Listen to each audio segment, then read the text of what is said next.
All right, welcome into the crossover. That right there is NBA veteran Keyon Dooling. I'm your boy Tende Tony KD. Happy New Year, Merry my New brother. Year, champ. Good to see you, man. Blessings to you and your family. Likewise, bro. Yes. Likewise. Had a good time Absolutely. over the break. Absolutely. Refreshed, recharged. Feel refreshed, recharged, focused for 2026. Come on. 2026, here we come. We're going to kick your ass. Come on, talk to him. Let's go. You know who's been kicking ass low key that we haven't really talked about on the pod because there's been really no reason to. But as of basically December 1st, the Boston Celtics are playing inspired basketball. Yes. Like Jaylen Brown has taken all the conversations, all the hate, he's not as good as Jayson Tatum, he's not this, he's not that, and really channeled that into being probably the best two-way player in the league, A, and B, probably the best player in the East as of December 1st. You know, for a guy who was finals MVP, I think he doesn't get the credit that he deserves. For a guy who was the second option on the team, very underrated, undervalued as far as perception. Mm-hmm. Now, as far as contracts, he gets taken care of. He's all right. Right? But we've talked more about like his hair this season and the hair fibers than his game. The most impressive thing that I think on his tear that he's going through right now, obviously he's scoring the ball at a high level. Can I give you his game since December 1st? Please. 42, 30, 30, 30, 34, 30, 31, 30, 37, 23, 29, 50. Yeah. And the 50 was on Kawhi. Come on now. And he was guarding Kawhi and held him to like 30% shooting. Yeah. After Kawhi's, who's been scoring 50 points a game, basically what it feels like for the last like 5 weeks. Yeah. Where Kawhi's just been on a tear. Yeah, man. Kawhi is, his body must be feeling good. Shout out to Jason Powell, the trainer over there with the Clippers, because they're doing something really well and it's working for Kawhi. Hopefully he can like sustain that. But I want to go back to JB for a second because from what I hear, he called Coach Mazzulla after the game in Sacramento and said, "Hey, I want the challenge. I want to guard Kawhi." You love that. You love that. That's old school hoops.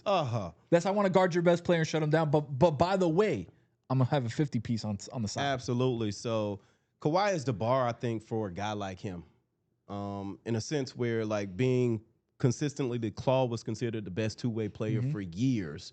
Had it not been for injuries, he, historically or all time, he could have gone down as the best, or if not one of the top 5 two-way players in the history of the game. His name probably still comes up in that discussion. He might still be there, right? Yeah, as one of the best two-way forwards in the league's history. Absolutely. So, man, big shout out to the Celtics, the Parquet, the coaching staff, the organization. They've surprised a lot of people this season. 22-12, I think, is their record right now. Yes. And I want to go through some of these advanced stats here really quick. So the top offenses in NBA history. Note, me and you talked about this before the show. Note the years on top offenses in NBA history in points per possession. The latest we go back is 2023. Isn't that something? That's the latest we can go back to.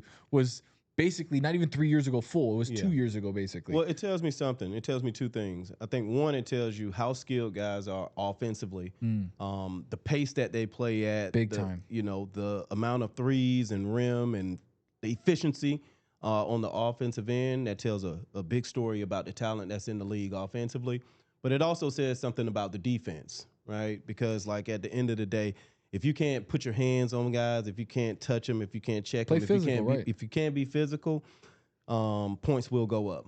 So you're looking at the 2026 Boston Celtics without Jayson Tatum have a better points per possession by 1/10 of a point.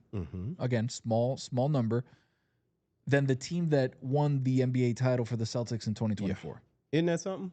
They are an offensively better team without Jayson Tatum this year in the sample size of what has been 35 or so games. And the only trail in history, this year's Denver Nuggets team, when Nikola's Jokic has just been an absolute terminator. And they're trailing that by 0.8 of a point. Unbelievable. So it's like this offense in Boston, JB's been unreal. Peyton Pritchard, Derek White, those guys who have been kind of pushed off to the side where Peyton Pritchard's a baller. Yeah. Peyton Pritchard's a legit hooper. Yeah. But you don't think of him as a guy who could step into one of those big 3 roles like they had, right? They had they had Jayson Tatum, they had JT, they had JB, and then Derek White was like that third guy. And now with JT out of the way, they've kind of moved everybody up. Yeah. Where now Derek White's that secondary option, and Pritchard's that third option, and they're again mathematically better than the team that won the title. And the opportunity is there for him. Obviously, getting rid of Drew Holiday and kind of recalibrating. I don't know if the Celtics knew that they would be this good this year. I think they were kind of retooling, and we're going to give their younger guys an opportunity to kind of develop and find a rhythm. But Joe Mazzulla doesn't see it that way. Like he called the timeout the other night. One of the guys went to the cup and butter rolled it and finish short. He called the timeout. The game was out of reach, and he was like, "Dunk the ball, dunk the ball." I think that guy's a Bobby Huggins disciple, and you can see that fire in his eyes when he plays. I think he said that he's looking at trying to convince his wife to allow him to get a wolf in the house for some extra protection. So it just tells a little bit about the kind of guy he is. Man, that guy's intense, man. How would that go with your wife? You'd be like, babe, I'm going to bring a wolf into the house. I'm not bringing a golden retriever in at this point, let alone a wolf. Kidding me? Only wolf is you in the house. Yeah, but now I'm kind of like a sheep. I'm like a wolf in sheep's clothing maybe in the house. My wife run the house. All right. Also, another little advanced stat here from the 26 Boston Celtics. The best road scoring differential, obviously points scored in wins on the road.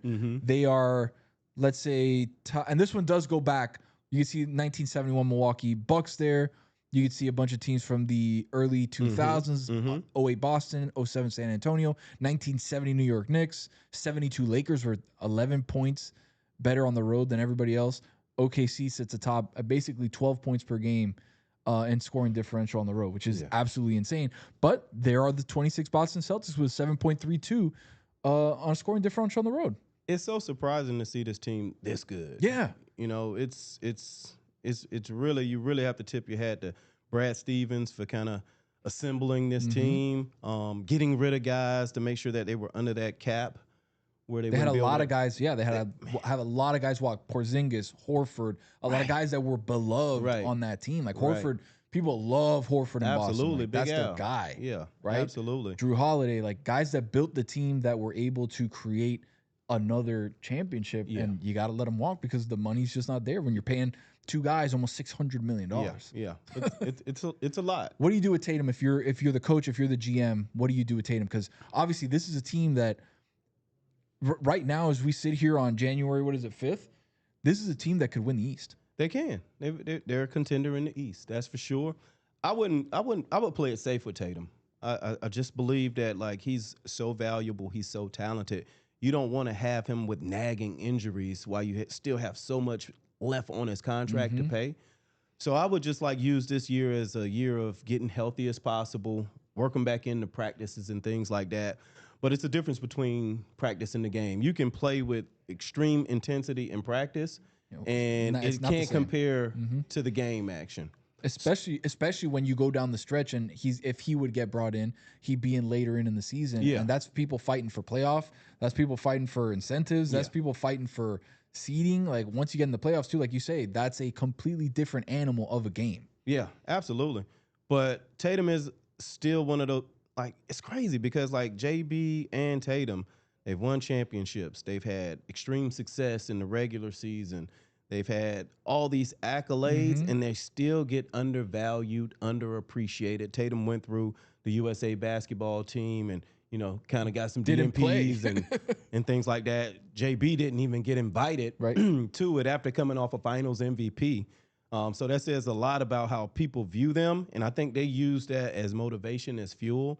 And, man, the best is still yet to come for this team. I'm excited about JB and what he's been able to do. And like you said, like when somebody of that caliber, and especially that intelligence, right? Like JB is a very intelligent, very thoughtful person. When he starts reading, okay, this is a disrespect situation, and he can put two and two together and be like, all right, okay. Yeah. Y'all are going to do this to me? Okay, perfect. Here we go. Here's 30 piece, 40 piece, 50 piece, defending the best. The guy who's probably the best in the league right now for the last 2 weeks, and Kawhi Leonard, shut him down, had a 50-point game on top of that. Like, what do you want me to do? They're going to be scary next year when they get him back because Pritchard and those guys get an opportunity to play more, so they'll be more confident. It's more opportunity. they're going to be scary when Tatum comes back and they're healthy. A guy who, speaking of health, is starting to get healthier and starting to put the ball in the basket, Joel Embiid. Big fella. And then Philadelphia 76ers. Embiid scored, I think 20, I think he had 22. I'll double check now. But he's been playing games, he's been playing more minutes, he's been scoring. If I told you, we're January 5th right now. If I told you that Joel Embiid had his first dunk of the year. I saw him. Last game. Yeah, I saw that. Was the first dunk of the entire year, the entire season for Joel Embiid. Yeah. Would you believe me? I would not have. If you would have told me that, I wouldn't have believed it. It was his first dunk. When I saw that, I was surprised because he's such a force. He's such a big human being that when you're that big, you turn around and dunk the shit. Yeah. But the thing that's most impressive about his game is that he's skilled. Yeah, he's big. He's got a big body. But it's the skill set that he has, the ability to put the ball on the ground, the ability to play out of the triple threat, which I don't see a lot in today's game anymore. It's like a lost art, but like he gets that ball on the post and faces you up.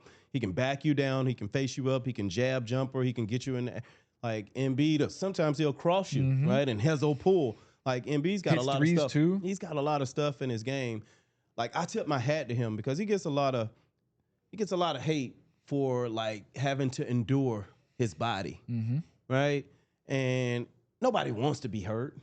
Nobody wants to be hurt, but man, it's the hurt business, and it's just a part of the game. And the way that he's been able to persevere through that, the way that he's been able to switch up his game and kind of give the keys to Maxey and let Maxey kind of roll, because Paul George has been out a lot too this season, and man, they're still kind of coming together. I still like VJ Edgecombe and what he's bringing to the table.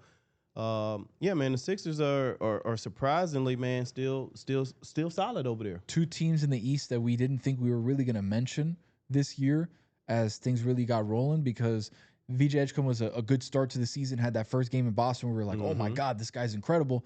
But then, as rookies do, you got to try to find your footing to have that consistency at the NBA level. But then when Embiid was like, yeah, we're just getting nothing from Embiid. He's getting DMPs. He's playing 10, 15, 20 minutes a game. We're just like, what can Philly be if outside of just Maxey, who's one of the best players in the NBA, but if Embiid's not there, this Philly team really can't go the way that they plan to without the big fella. But now they just beat the Knicks by 11, 130-119 over the weekend.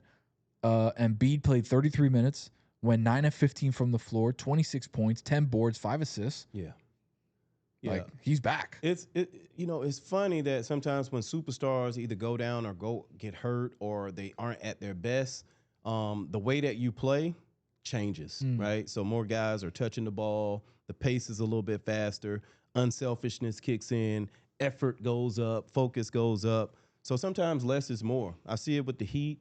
I see it with the Celtics and the way they playing, and I see it now in Philly. I think a big thing too is Embiid basically saying, hey, look, I know my limitations, right? And sometimes they always say, like, the hardest thing to coach is an aging superstar because they still think mentally they've got it, when physically they may have lost a step, they may not be as healthy, they may not have the same thing going for them from a physicality standpoint. But when you have the superstar who has been an MVP, who has been through wars in the playoffs, who hasn't reached his maximum potential and his expectation, which is to win a championship, but he's been one of the better players in the NBA for about a decade. Yeah. When he can hand the keys over to the guy that he knows, that guy's special. The game will humble you. Tyrese Maxey, he's been able to play in a way that has allowed Maxey to step into his full potential as the leader of this team now. Because when it was Harden and Embiid, it was like, all right, Maxey's a good point. He can facilitate. He can get his own bucket. Kind of like a baby Rondo in a sense, where there was things that he does better than Rondo, right? Shooting-wise, getting to the cup, I think a little bit better. He's a little bit quicker. But he was a facilitator for Harden and for Embiid. Now it's all on him. Yeah. And he get buckets. In that same game, 37 minutes, 36 points, 14 of 22 from the floor, 6 of 9 from 3, 8 boards, 4 assists. Yeah. And he averages, I think, the most minutes of anybody in the league. Is Kentucky considered like guard you? Has to be. Yeah, pretty much, right? Let's rattle off just off the top of your head. Maxey, just in the East. Maxey, Hero.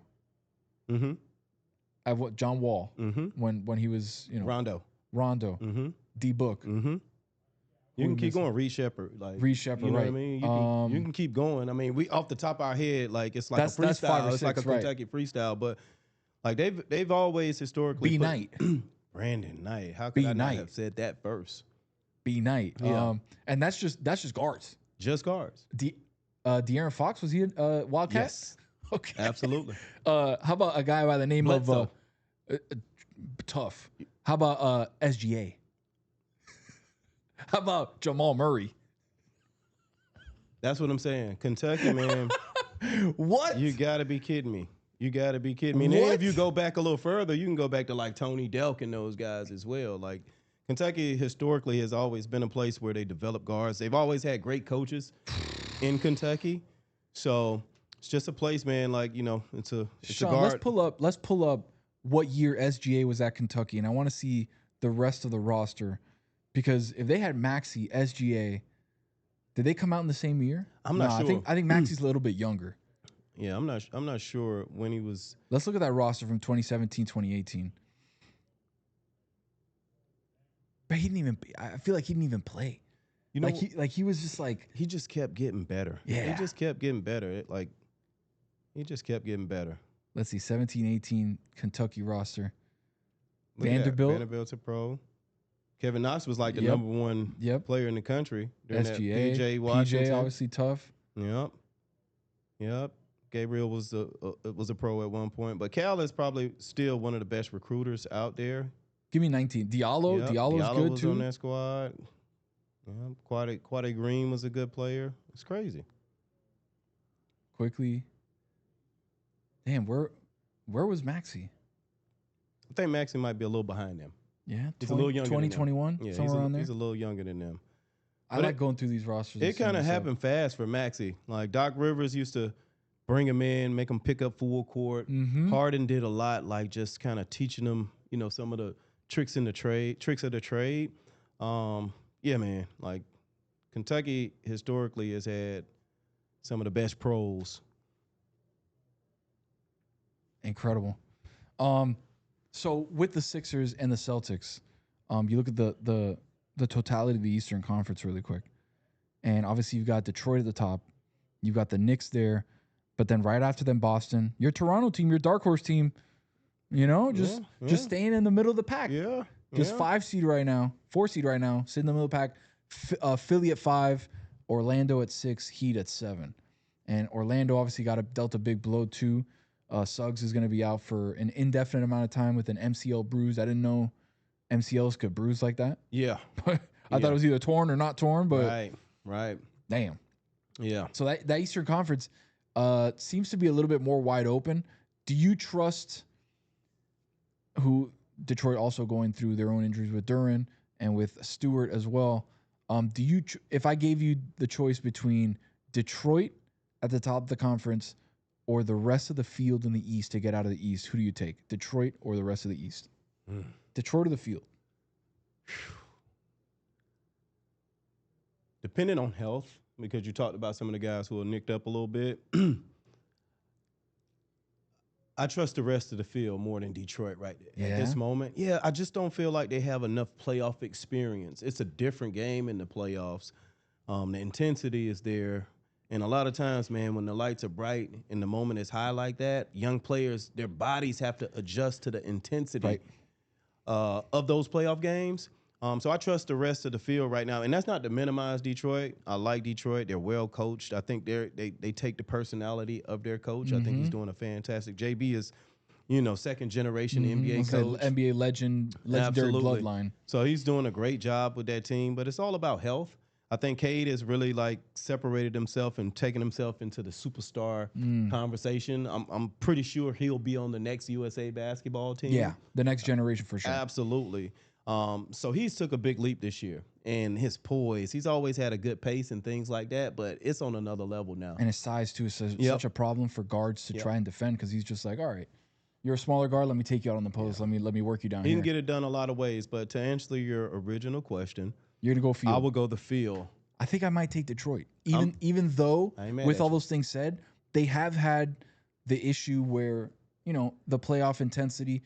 they fought the Knicks in that first round. They did. And they took those lumps and have game plan and have created moved around the roster. We're able to bring in some guys, let go of some guys too that affected them and has made them to the point now where they're 28-9. Yeah. And they're a legitimately really good team. I just feel like whoever's coming out of the East is just kind of fodder for whatever comes out of the West, because whatever comes out of the West is going to be sharpened as hell. Facts. Whether it's Nikola Jokic, who's just an animal and is going to obviously. Funny enough, we talked a couple pods ago, the last pod we did. We talked about Jokic being the best player on the planet. He goes out against the Heat that night. They run into his knee, and he's out for 4 weeks with a hyperextended knee. I thought he tore his ACL when it happened. Yeah, I'm glad. And I was like, damn, we talk about Jokic, and literally that night goes out and gets hurt. It's like, ain't that some shit? Yeah. But it just feels like whatever's going to come out of the West is just so dominant, whether it be the Spurs, the Thunder, the Nuggets, the Rockets. Like, that is just such a defined team. Yeah. That it's like, it's the West to lose right now. Yeah. I agree with that, but at the end of the day, it's a 7-game series, and anybody can be beat. And teams can be playing at a high level at the right time. The Knicks had some moments last season where they were, like, trending. Their fans were, like, going crazy. It's amazing how... Halliburton slayed them. Absolutely. Absolutely. Indy got hot last year. So anybody can be beat. The thing about the NBA, there's parity there. Yeah. Like teams, I mean, obviously OKC, they've done a fantastic job of like kind of separating themselves from the pack, but there's a lot of parity there, and on any given night, any team can beat you. Speaking of OKC, how about this little dagger from D Book, former Wildcat? Get the ball top of the key, time going down, one of the best defenders in the league on you. Step back, game out. Over Caruso and Dort. Over Caruso and Dort. Yeah. Basically didn't even let Dort get close enough to him to try and contest a shot. And he hit that with 0.7 seconds left. Obviously ended the game, handing the Oklahoma City Thunder their 6th loss. You see, he pulls up right here. He feels, all right, Dort's going to come at some point. Let me get that step back a little early. D-Book is tough as hell. D-Book is tough. Like, you have to really give Dillon Brooks his credit. Yeah. Like, his energy. I know he has antics and things like that, and people look at him a certain way. But his productivity, his energy, his toughness, his tenacity, his consistency on the court, like, he impacts the team so much, and they kind of take on his persona. Yeah. So it makes guys who might historically have been a little bit shy, they get a little bit more tough with him on the court. And so that's a value that doesn't necessarily show up in the stat sheet that he brings, that I think, man, he's doing a fantastic job with that. It's interesting because you say that, and he's kind of been a culture setter every place that he's gone, right? We talked about he's gone. Like when he was in Memphis, he was part of that culture that had that Memphis team be tough, be the fighting the Lakers, fighting with Shannon Sharp. Remember when they had the scuffle with the Lakers? Shannon Sharp was sitting courtside of the Lakers game, and then Brooks and what's his name? Ja. Where they were going back and forth. Ja's dad was fighting with Shannon Sharp and the whole thing. And he goes to the Rockets. Rockets are kind of whatever. They signed him to a massive deal because they had literally a salary floor that they needed to supersede. They gave him an $80 million deal when the Memphis Grizzlies straight up cut him. He couldn't, Dillon Brooks could not hit a 3 to save his life when he was in Memphis at the tail end of that. People were like, he's done. Like, all he can do is just get in people's face. And then all of a sudden, he's completely changed in the last 3 years, his entire player persona. Yeah. And his on-court stuff. He had never averaged 20 points per game before the season. Yeah. And now he's averaging 20 points a game like it's nothing, and has given this Suns team, who, when you figure they trade KD, they're trying to get all these assets back. They're in a bit of a flux situation where you give away a guy like KD. The Beal thing didn't work out with them and Devin Booker. This is his first year averaging 20? Yeah. Let's pull up his stats real quick. That's awesome. You know what I've been seeing him do a lot of as well? Like pulling up, showing love to the younger high school kids. Kids kind of, on the AAU circuit, playing for their high school teams and things like that. Like, he's putting boots on the ground, and he's being very touchable. He's out in the community.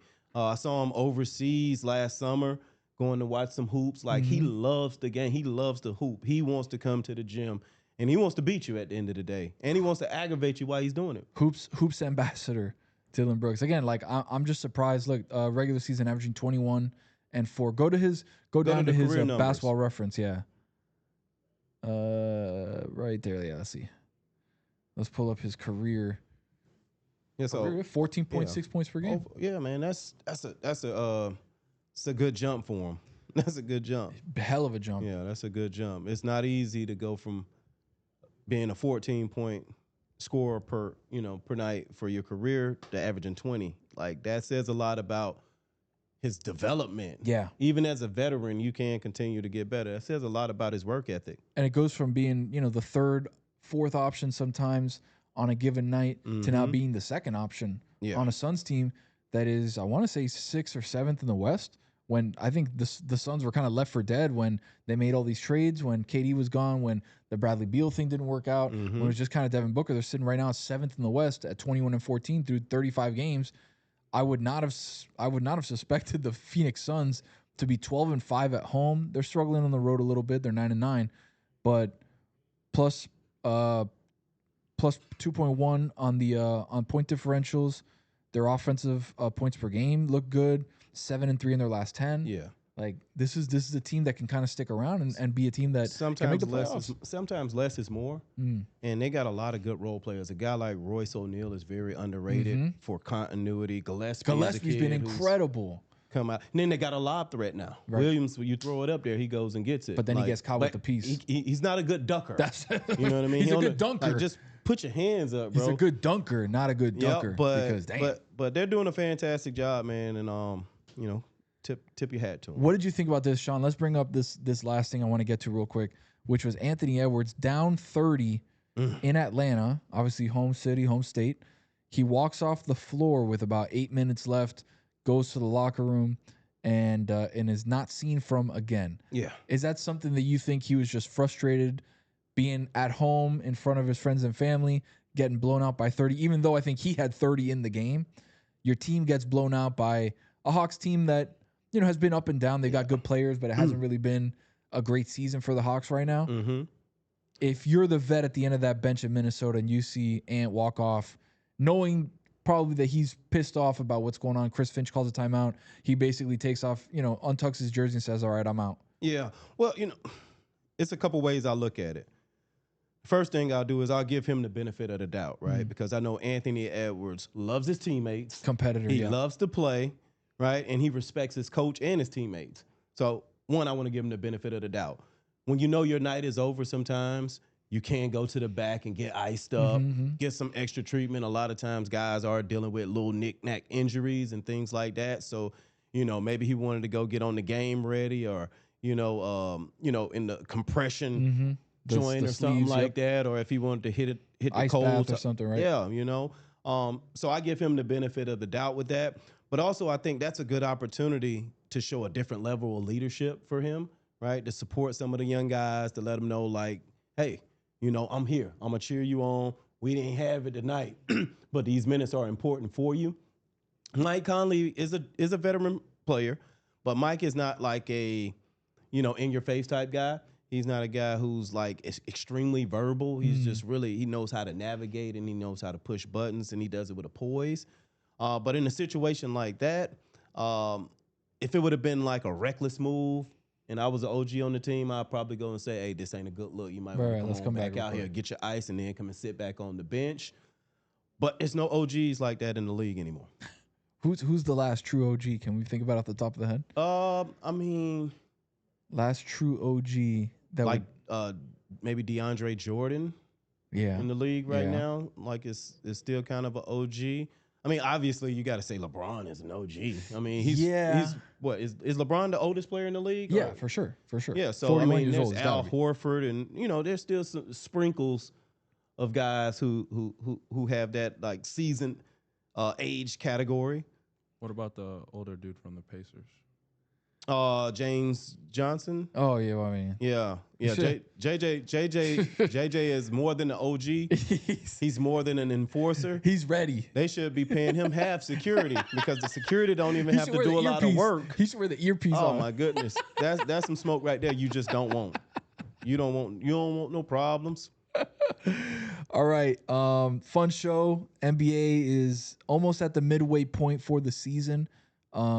It's exciting, man. We're getting to a point where teams are starting to really define themselves. Yeah. And there's teams that are kind of coming out of nowhere, like the Celtics, like the Sixers, like the Suns. Kind of a out of nowhere show for us today. We kind of touched all the teams that were really surprising a lot of people through 35 games. So I'm excited to see where everything goes. No show on Thursday. You know, I'm taking the girls to Disney, taking my girl to the parks for the first time, my baby. We're going to Disney World. Good for you, man. Blessings to you and your family, man. Thank you, bro. Thank you. So no show Thursday. We'll be back next week, Monday and Thursday. And let's get a guest. Yeah. Let's get a guest. I like talking to you though. I don't. I enjoy talking with you, but it's not something on you. Yep. We'll have somebody next week. Let's get a guest next got week. you. And make sure you subscribe, rate, review to everything we're doing on Spotify, YouTube, on socials, at The Crossover. You can find him at Keyon Dooling. You can find me at 10-Day Tony. Anything else, KD? What do you think? Don't you have something new coming up? Ooh, that's Talk true. to me about that, my friend. If you're a fan of what it is that I do on my half of The Crossover, the 10-Day Tony Show. Come on now. Live Mondays and Thursdays. I'll be doing it right after we do The Crossover. We did the first episode today, getting back on the new year, talking about Fernando Mendoza, talking about the Las Vegas Raiders, talking about the wild card weekend in the playoffs in the NFL. So that'll be dropping some point in the next day. I'm looking at the boys and Sean and Miggs. The next day we'll have that on ready, maybe today. That's awesome, So bro. I'm excited. You keep growing, keep building, man. You built man. for this. Yeah. You built we for both this. are, baby. Yes, sir. We both are. Let's go. All right. Yes, sir. Crossover checking out. We out. We'll talk to you guys on Monday. Peace.